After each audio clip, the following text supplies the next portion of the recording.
உலக தமிழர்களின் இல்லத்திரை மக்கள் தொலைக்காட்சி.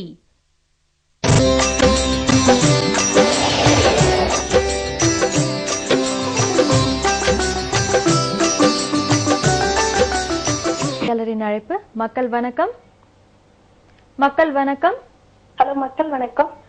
எங்க இருந்து அழைக்கிறீங்கம்மா? ஜெயபாரதி பேசுறேங்க. உங்க ஐயங்களை கேளுங்கம்மா. சொல்லுங்கம்மா. எங்க குழந்தை வந்து எல்கேஜி படிக்கிறாங்க. சரிங்க. வீட்டுல இருக்கிற வரைக்கும் நல்லா இருக்கிறாங்க. அங்க குடுக்கற ஹோம்ஒர்க் எல்லாமே நல்லா எழுதுறான், படிக்கிறேன், எல்லாம் பண்றான். ஆனா ஸ்கூலுக்குன்னு போனா அழுகுறாங்க. என்ன பண்றதுங்க? ஆமா, இது வந்து ஸ்கூலிங் வந்து 6 வயசுல விடணும். நீங்க எத்தனை வயசுல விட்டீங்கம்மா? 2.5 வயசுலயா? என்னங்க ஐயா? 2.5 வயசுல ஸ்கூல் விட்டீங்களாமா?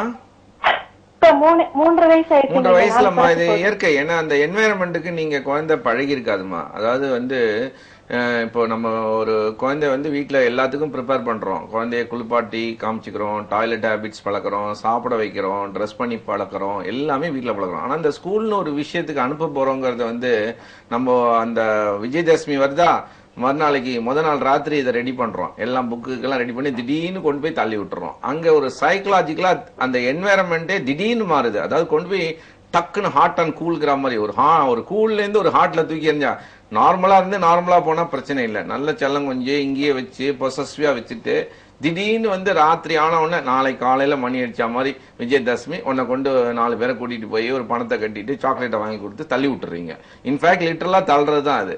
அது இல்லாம இந்த ஸ்கூல்ல சேர்க்கறதுக்கு முன்னாடி நீங்க என்ன பண்ணிருக்கலாம்னாக்கா, அழகா ஒரு 15 நாள் முன்னாடி அந்த ஏரியால அந்த குழந்தைய கூட்டிட்டு போய் இங்கதான்ப்பா பாரு எல்லாம் படிக்கிறாங்கன்னு சொல்லி அதுக்கு ஒரு பிஹேவியரல் என்வைரன்மெண்டல் பிஹேவியரல் பேட்டர்னை வந்து ரிஜிஸ்டர் பண்ணி அனுப்பிச்சிருந்தீங்கன்னா இந்த குழந்தைக்கு ஸ்கூலுக்கு போகணும். இப்போ வந்து ஸ்கூலுக்கு போறதுல என்ன டிஸ்அட்வான்டேஜ் சொல்ற கேடுங்க.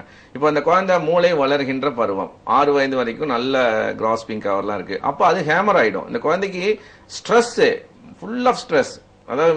அதாவது அந்த ஸ்ட்ரெஸ் சிச்சுவேஷன்ல வந்து எதை சொல்லாலும் ஏத்துக்காது. டீச்சர் வந்து இந்த குழந்தைக்கு தெரிஞ்சதை சொன்னா கூட இந்த குழந்தை ஏத்துக்க முடியாது. ஏன்னா அழுத்தம் அவ்வளவு ஸ்ட்ரெஸ்ஸா இருக்கு. இப்ப உங்களுக்கே வந்து மனநிலை சரியில்லைன்னா இப்ப நான் சொல்ற பேட்டி உங்களுக்கு காதலே விழுவாது. ஆனா நீங்க உட்காந்துருப்பீங்க டிவிக்கு முன்னாடி, ஏன்னா வேற ஒரு சிந்தனையில இருக்கும். அப்ப அந்த ஸ்ட்ரெஸ்ஃபுல் என்வாயன்மெண்ட்ல நமக்கே நம்ம மெச்சூர்டு கார்டெக்ஸ்க்கே அது வந்து தோணலைன்னாக்க சின்ன குழந்தைக்கு எப்படி அந்த கார்டெக்ஸ் இஸ் இந்த க்ரோயிங் ஸ்டேஜ், அப்போ வந்து அது கண்டிப்பா ஏத்துக்காது அம்மா போனாதான். அதனால அந்த ஸ்கூலுக்கு அனுப்புற டயத்தை என்ன பண்ணுங்கன்னாக்கா ஒரு 1 hour குறைச்சிக்குங்க. கொஞ்சம் மேனேஜ்மெண்ட்ல போய் கொஞ்சம் ரிக்வஸ்ட் பண்ணி ஸ்கூல்ல இந்த மாதிரி ஒரு இல்லைன்னா இதுக்கு பர்மனண்டா லேர்னிங் டிசபிலிட்டி வரக்கூட படிப்புல ஊன வரதுக்கான அஸ்திவாரத்தை அம்மா அமைச்சு கொடுத்துறீங்க. அதனால நீங்க என்ன பண்ணுங்கன்னா நைஸா அந்த மேனேஜ்மெண்ட்ல பேசி இந்த மாதிரி கொஞ்சம் அழறா சரியா இல்ல அதனால சொல்லி கொஞ்ச நாள்ல நான் சரி பண்ணிடுறேன் ரிக்வஸ்ட் பண்ணி அவர்ஸ் குறைச்சிக்குங்க. அல்லது உங்களை அங்க அலோவ் பண்ணுவாங்க அப்படின்னாக்க அந்த என்வாயன்மெண்ட்ல நீங்க போய் கொஞ்சம் வாசல்ல ஒரு 1 hour வெயிட் பண்றோமா, உன்ன அம்மா இங்கதான் இருக்கிறேங்கிறத செக்யூர் பண்ணுங்க. குழந்தைக்கு என்வாயன்மெண்டல் ஃபியரை வந்து